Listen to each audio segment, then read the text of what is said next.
मेरे सभी प्रिय साथियों को मेरा प्यार भरा नमस्कार। और आज की वीडियो में हम लोग डिस्कस करेंगे विलियम शेक्सपियर पर आधारित कुछ मोस्ट इम्पॉर्टेंट एमसीक्यूज को, जो हमारे TGT, PGT, GIC, LT grade सभी के लिए बहुत ज़्यादा इम्पॉर्टेंट हैं। इससे पहले भी मैं 1 से लेकर के 400 तक के एमसीक्यूज आपके साथ डिस्कस कर चुका हूं। आज की वीडियो में जो हम लोग डिस्कस करेंगे वो 400 से लेकर के 500 तक के एमसीक्यूज होंगे। एक बात और है, अगर आपको इस वीडियो का पीडीएफ चाहिए तो इसके वीडियो जो हमारा वीडियो है या जो चैनल है उसके डिस्क्रिप्शन में मैंने एक टेलीग्राम का लिंक दे रखा है। ठीक है, आप टेलीग्राम से जुड़ जाइएगा जा करके, और वहीं पर आपको इसकी पीडीएफ मिल जाएगी। तो चलो शुरुआत कर लेते हैं। सबसे पहला question, I am sure care's an enemy to life. This line is from, ये लाइन कहाँ से ली गई है? तो ये लाइन दोस्तों 12th नाइट से ली गई है। कहाँ से ली गई है? 12th नाइट के एक्ट 1 और सीन 3 से इस लाइन को लिया गया है। एक्चुअली इस लाइन में कहा क्या गया है, सर टॉबी बेल्च होता है, वो मारिया से पूछता है कि ओलिविया अपने भाई के प्रति इतना अजीब व्यवहार क्यों कर रही है, और कहता है कि मुझे यकीन है, आई एम श्योर, मुझे यकीन है, care's an enemy to life, की जो चिंता जीवन की दुश्मन होती है। यहाँ पे केयर्स का मतलब होता है किसी की परवाह करना, और किसी की ज़्यादा परवाह करना, किसी के लिए बहुत ज़्यादा पॉजिटिव हो जाना भी क्या होती है, एक प्रकार की चिंता ही होती है। इसीलिए केयर का मतलब हम यहाँ पे क्या लगाएंगे, चिंता से लगाएंगे।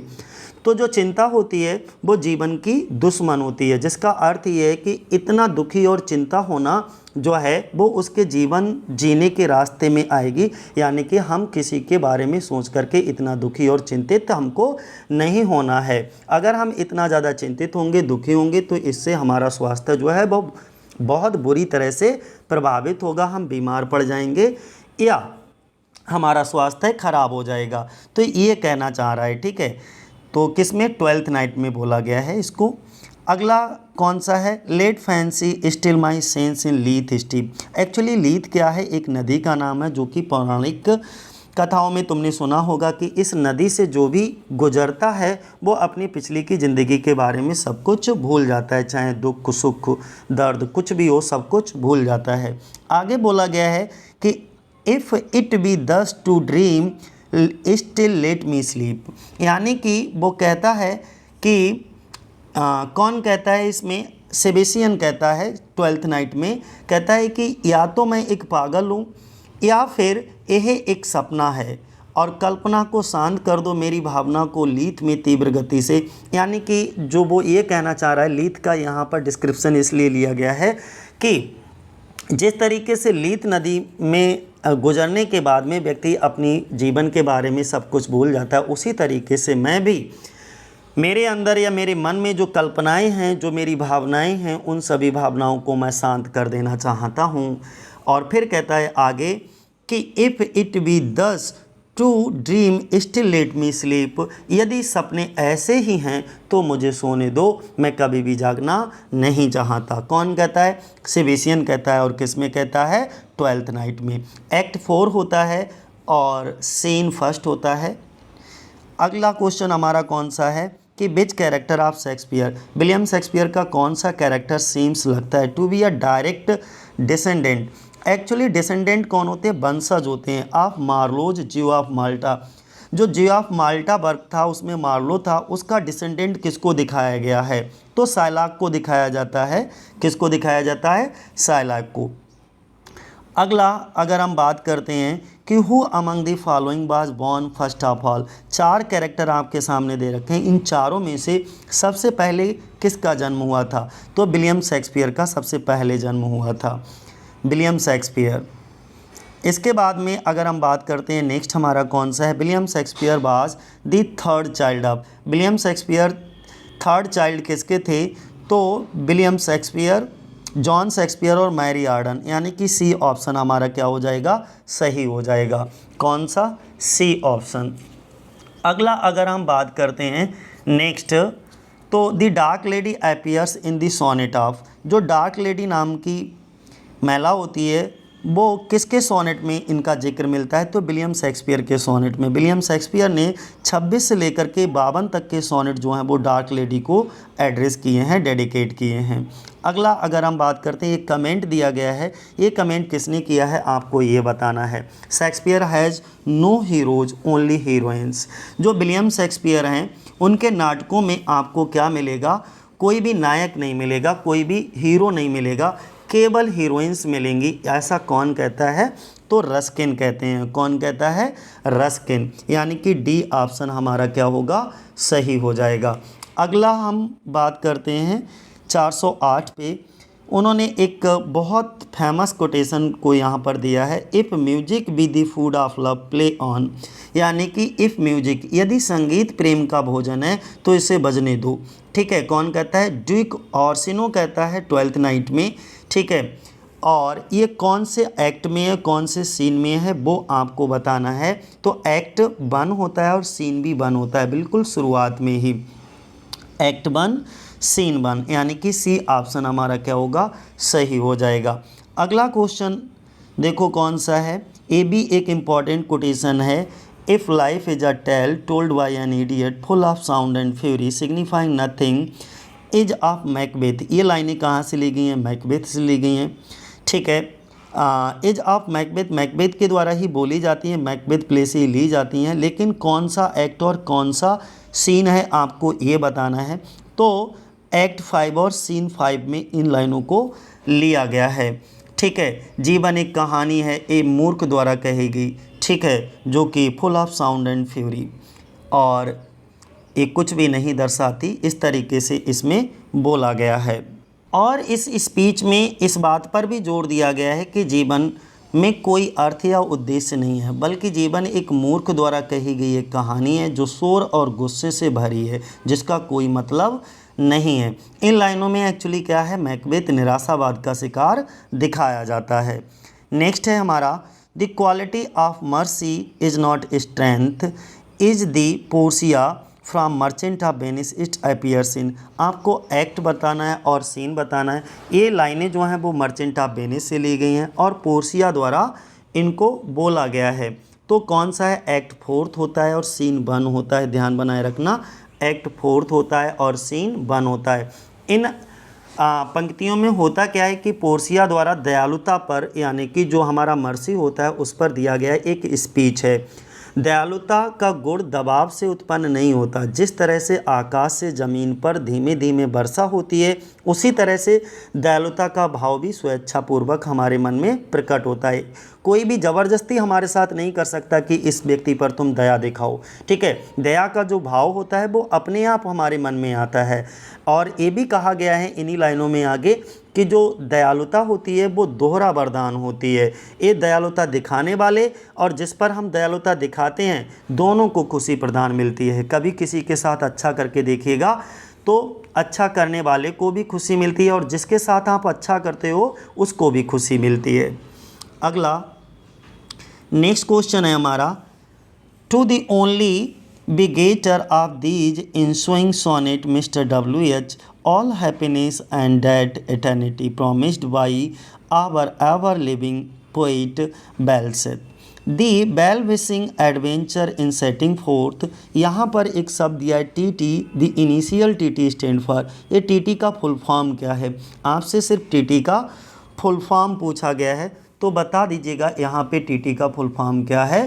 तो थॉमस थॉर्प है जो कि पब्लिशर थे, थॉमस थॉर्प। बी ऑप्शन हमारा क्या हो जाएगा, सही हो। अगला क्वेश्चन है हमारा, ही इज़ अ डॉक्टरेट, यानी कि आपको अब ऐसे व्यक्ति का नाम बताना है चारों में से जिन्होंने डॉक्टरेट की डिग्री ली थी और उस समय इनका सब्जेक्ट क्या रहा था, Shakespeare's major tragedies a study in the context of Indian approaches.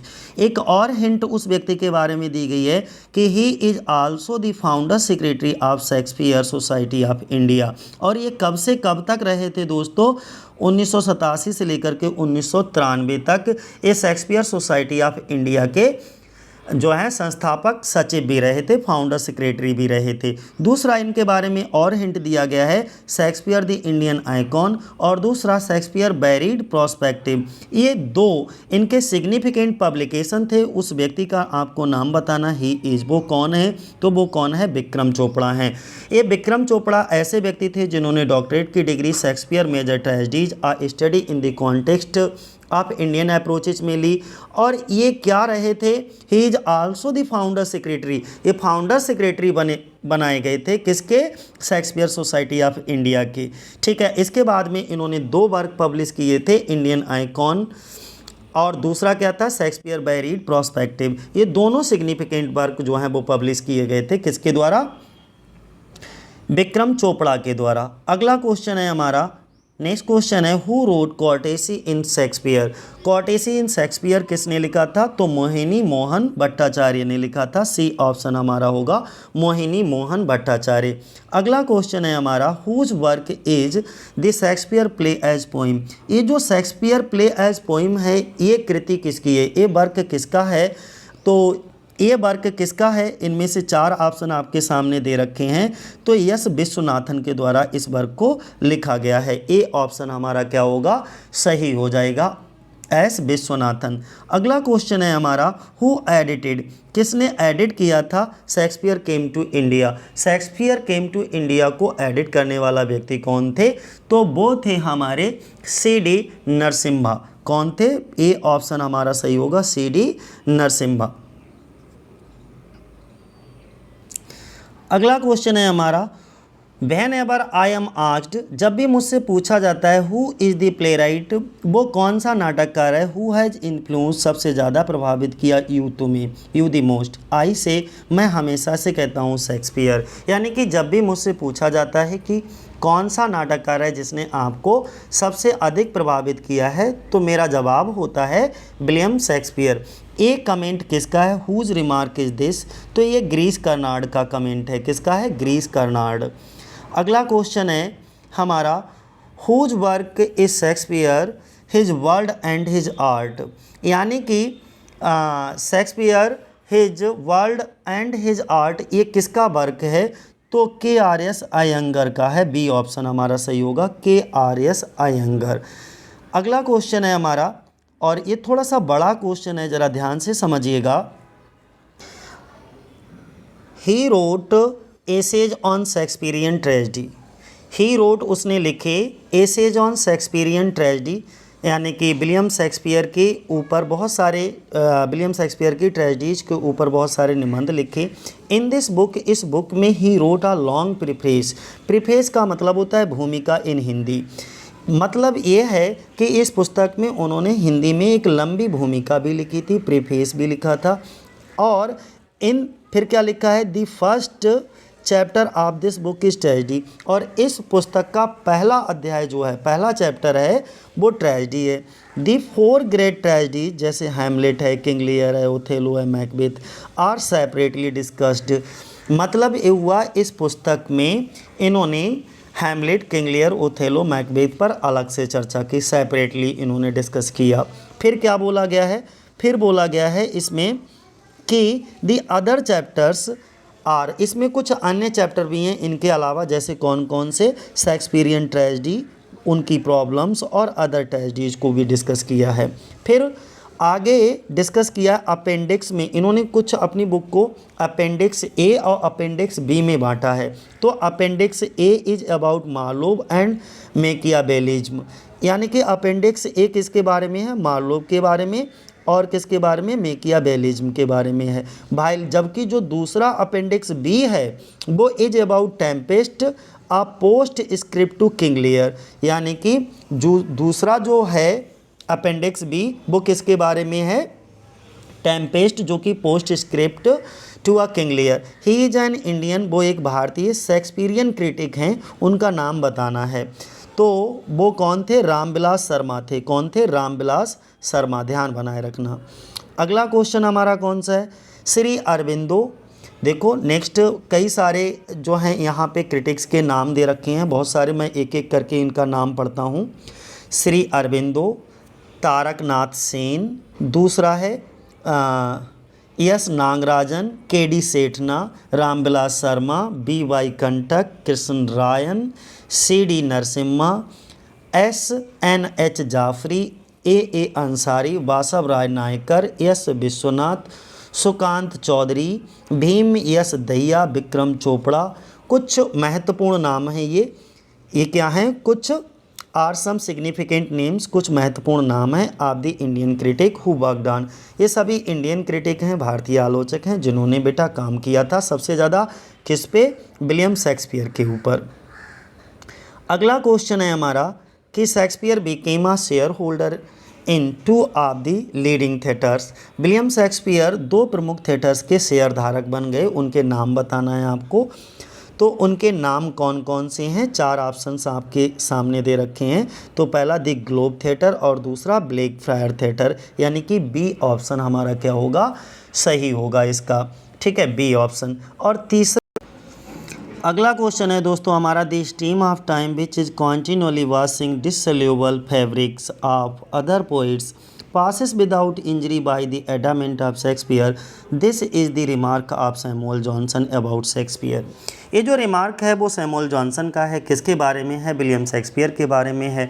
अब आपको आंसर ये करना है, ये जो रिमार्क है वो सैमुअल जॉनसन ने कौन से वर्क में किया है, तो प्रीफेस टू शेक्सपियर में। किसके लिए किया है, विलियम शेक्सपियर के लिए।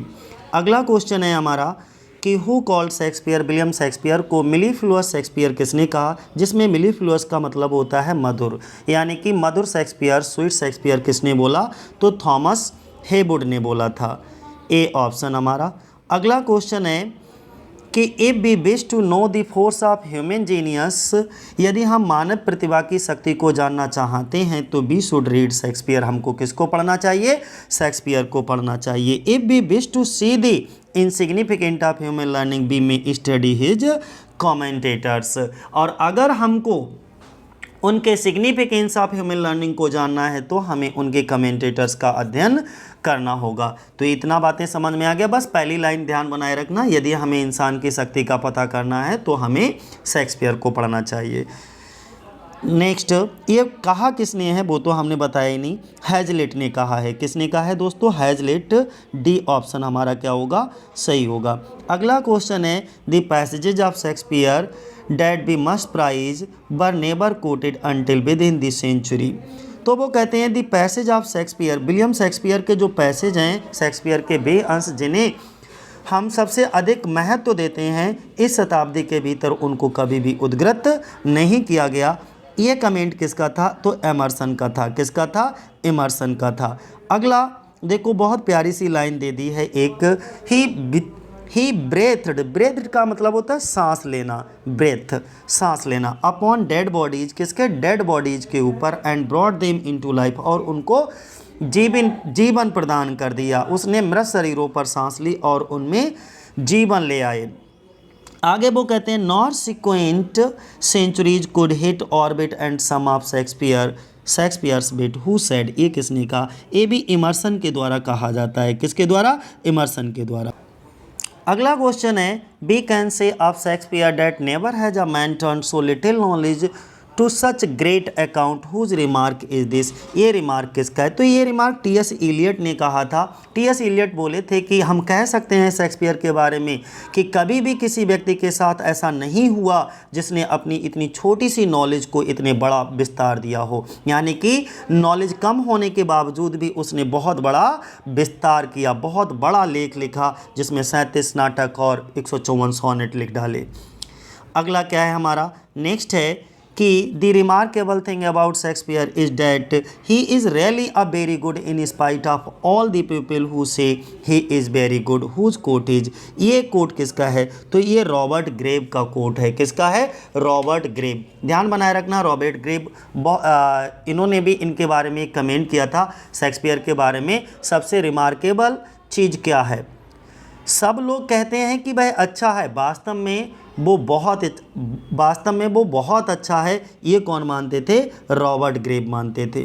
अगला कोट हमारा कौन सा है, who wrote the following line, अच्छा लाइनें हैं, who wrote the following line in prologue to the Tempest or the enchanted island but Shakespeare's magic could not be copied. तो यहाँ पे लेकिन शेक्सपियर के मैजिक को कॉपी नहीं किया जा सकता, शेक्सपियर के जादू को कॉपी नहीं किया जा सकता। ये किसने कहा था, ये कमेंट जो है वो ड्राइडन के द्वारा किया गया था। ड्राइडन ने इनके बारे में बहुत सारे कमेंट किए थे, जॉन ड्राइडन ने। एक तो यही कमेंट था कि शेक्सपियर के जादू की नकल नहीं उतारी जा सकती, उसको कॉपी नहीं किया जा सकता।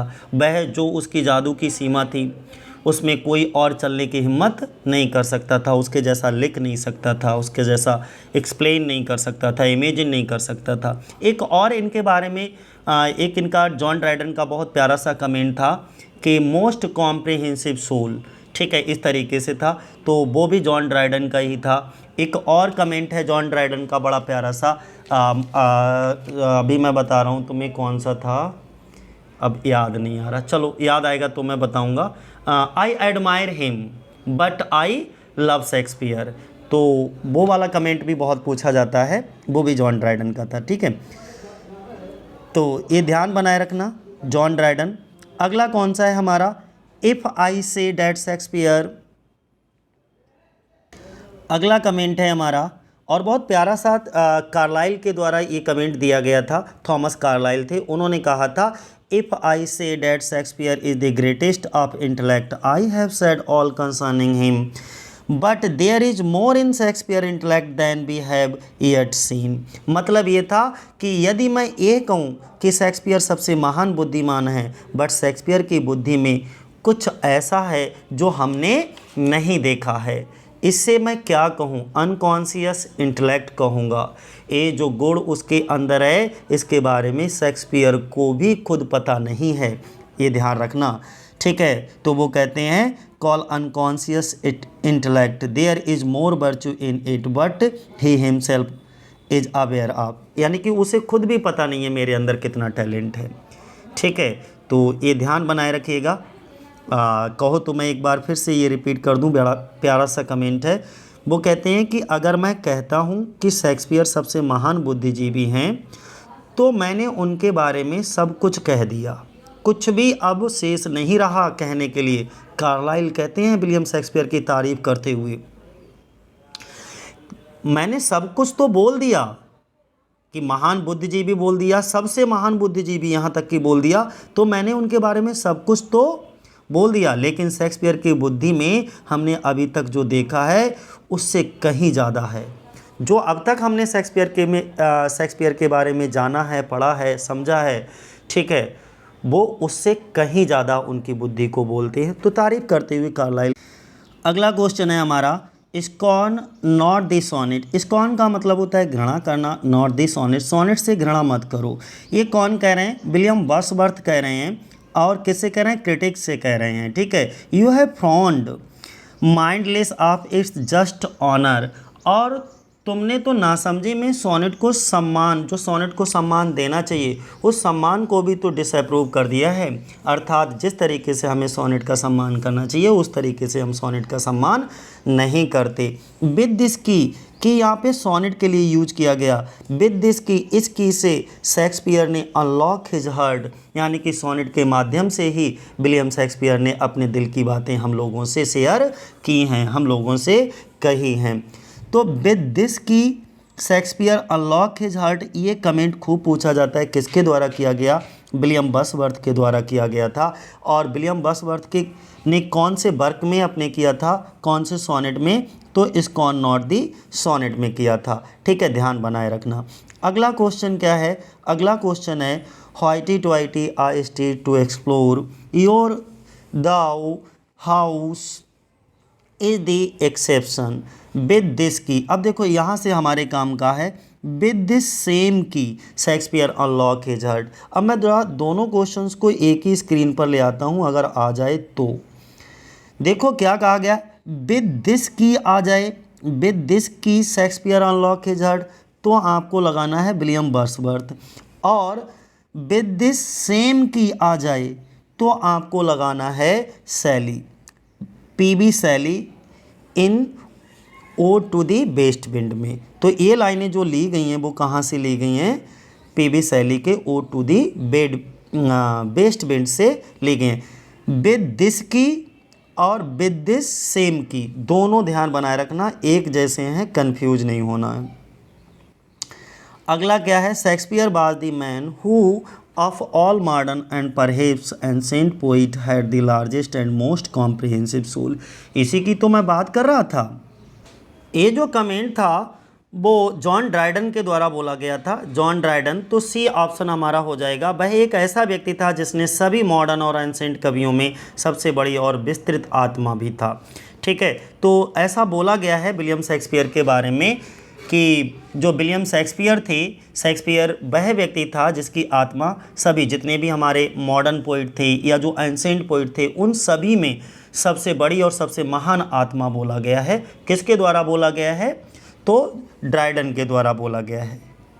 किसकी आत्मा को महान बताया गया है? विलियम शेक्सपियर की, ध्यान रखना। All lectures on Shakespeare's comedy tend to become lectures on Shakespeare's women, for in the comedies they have in front of the stage who wrote it. इसको किसने लिखा है? तो इसको लिखने वाले जॉर्ज गॉर्डन थे। कौन थे? George Gordon. अगला है हमारा from Cleopatra to Miranda he is equally at home has the whole range of femininity at his command who said. ये किसने कहा? तो ये कहने वाले कौन थे? जॉर्ज गॉर्डन ही हैं। यानी कि ये दोनों कमेंट ऊपर और नीचे दोनों किसने किए हैं? जॉर्ज गॉर्डन ने किए हैं। अगला हमारा है his tragedy seems to be skill his comedy to be instinct whose remark is about Shakespeare. William Shakespeare के बारे में ये रिमार्क करने वाला कौन थे? तो डॉक्टर जॉनसन थे। कौन थे? डॉक्टर जॉनसन ने ये रिमार्क किया था। उन्होंने कहा था कि उनकी जो ट्रेजेडी हैं उनमें आपको क्या मिलेगा? स्किल मिलेगा, कौशल। स्किल का मतलब होता है टैलेंट या कौशल, ठीक है। और उनकी जो कॉमेडी हैं उनमें स्टिनेक्ट मिलेगा, यानी कि सहज ज्ञान की प्राप्ति होगी आपको। तो ये जॉनसन की टिप्पणी थी। अगला पूछ लिया गया है the source of merchant of Venice is. Merchant of Venice का सोर्स क्या है? तो इल पेकोरोन जियोवानी फियोटिनो। बड़ा थोड़ा सा प्यारा चलो मैं फिर बोल देता हूँ। Il Pecorone a collection of falls by Giovanni Fiorentino sorry, ठीक है। तो ये इसका क्या है? सोर्स है। अगला नेक्स्ट अगर हम बात करते हैं the source of twelfth night, जो ट्वेल्थ नाइट है विलियम शेक्सपियर का, उसका सोर्स क्या है? तो the story Apolonius and Silla in Barnabe Riche's his farewell to military profession. ये ए वाला ऑप्शन आपका क्या हो जाएगा? सही हो जाएगा। अगला मैकबेथ का सोर्स पूछा है, तो क्रॉनिकल्स बाय रफेल हॉलिंसियार्ड, ये मैकबेथ का सोर्स है। बल्कि मैकबेथ क्या, इनकी जितनी भी ट्रेजेडी थी उन सभी का सोर्स यही है। अगला अगर हम बात करते हैं क्या है? The new Shakespeare, life in Shakespeare's England, the Elizabethan Shakespeare, the essential Shakespeare, the fortune of Falstaff, what happens in Hamlet, Shakespeare's happy comedies. ये सभी वर्क किसके द्वारा लिखे गए हैं? तो जे डॉबर विल्सन के द्वारा लिखे गए हैं। सी ऑप्शन हमारा क्या होगा? सही होगा, J Dover Wilson. The theatre was build by Shakespeare's acting company. एक थिएटर था जो कि शेक्सपियर की acting company the Lord Chamberlain men's के द्वारा बनाया गया था। कब बनाया गया था दोस्तों? ये 1599 में ये बना था। It was round board in structure with the balconies for the gentry और इट वंट डाउन। और ये जो थिएटर था वो उसमें आग लग गई थी। कब लगी थी? 29 जून 1613 को इस थिएटर में आग लग गई।